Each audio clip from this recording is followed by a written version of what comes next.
Malam itu, kabut tebal menutupi daratan asing. Perahu reot yang mereka tumpangi menabrak tepi karang.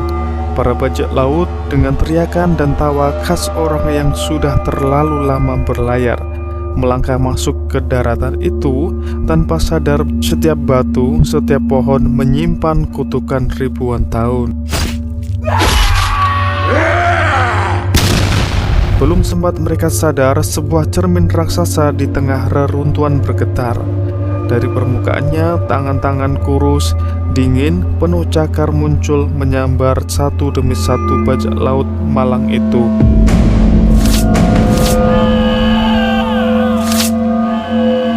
Jeritan mereka bergema, lalu hilang di telan kaca.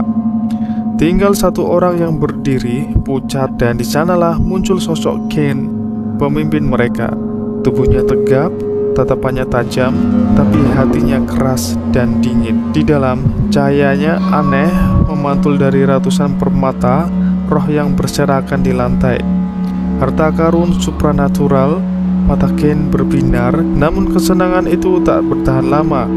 Dari kegelapan muncul sesosok mayat kering, tengkoraknya meneteskan cairan hitam pekat.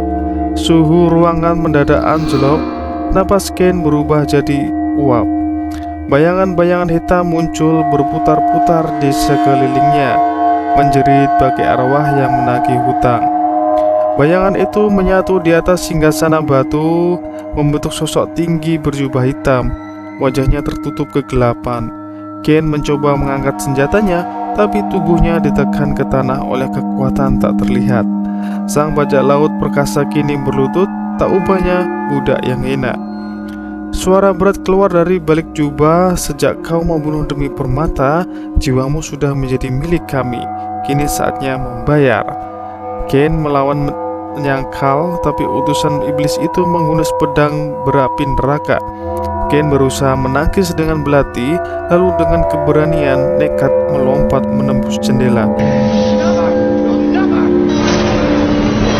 Setahun kemudian Kane kembali ke Inggris bukan sebagai pahlawan, melainkan buronan neraka. Ia mencari perlindungan di sebuah biara terpencil, menyumbangkan semua sisa hartanya demi ampunan. Tubuh dan dinding kamarnya penuh ukiran salib, namun setiap malam mimpinya tak menyeretnya ke dalam api neraka. Sang imam akhirnya berkata, jalan Kane tidak ada di biara itu. Jika ia tetap tinggal, seluruh gereja bisa binasa karena kutukan yang mengikutinya. Kane harus pergi menuntaskan takdirnya sendiri. Dalam pelarian, Kane bertemu keluarga sederhana, William, istrinya, dan putri mereka, Meredith. Kehangatan mereka membuat Kane teringat bahwa ia dulu manusia, bukan sekedar mesin pembunuh. Meredith yang penasaran sempat melihat tanda-tanda aneh di tubuh Kane, tapi bukannya takut, ia justru kagum. Namun kegelapan tak jauh di belakang, di sebuah desa penuh mayat, mereka menemukan seorang gadis kecil.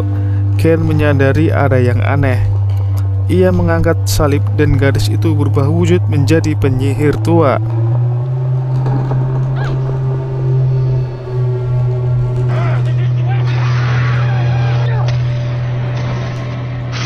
Tak lama, pasukan kerasukan menyerbu.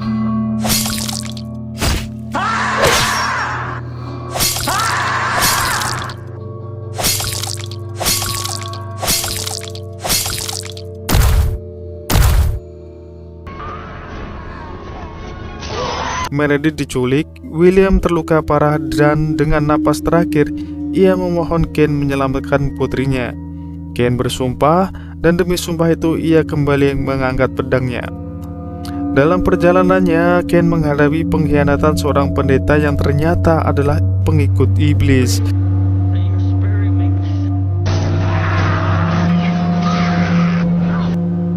Ia juga berhadapan dengan pasukan boneka terkutuk. Namun rahasia terbesar menunggu.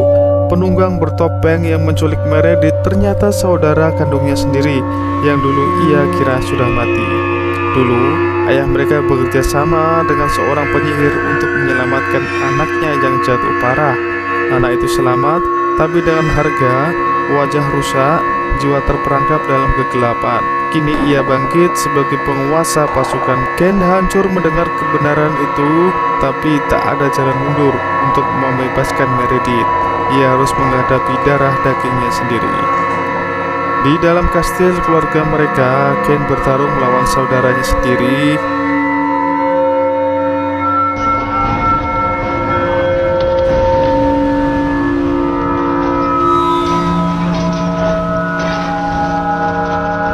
Pedang beradu, darah muncrat, api berkobar.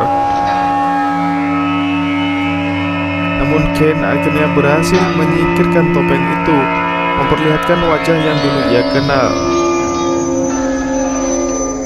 Dengan berat hati, ia mengakhiri hidup saudaranya, mengirimkannya kembali kepada ayah mereka di alam baka.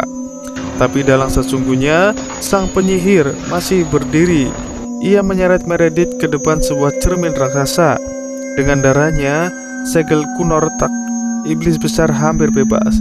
Ken berlari, menawarkan jiwanya sendiri sebagai gantinya. Di saat genting, Meredith melawan. Ken menembakkan satu peluru ke kepala penyihir.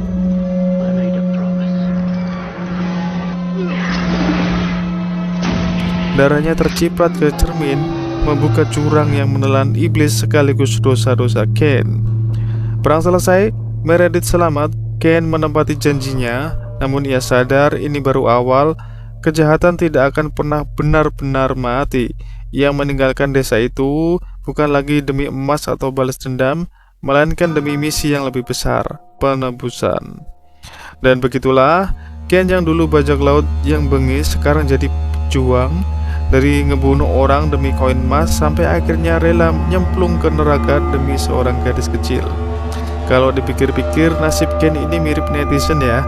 Awalnya niatnya cari cuan, ujung-ujungnya malah jadi bahan kutukan sendiri. Bedanya Ken lawannya iblis beneran, kalau netizen lawannya biasanya komentar pedas di kolom. Thank you.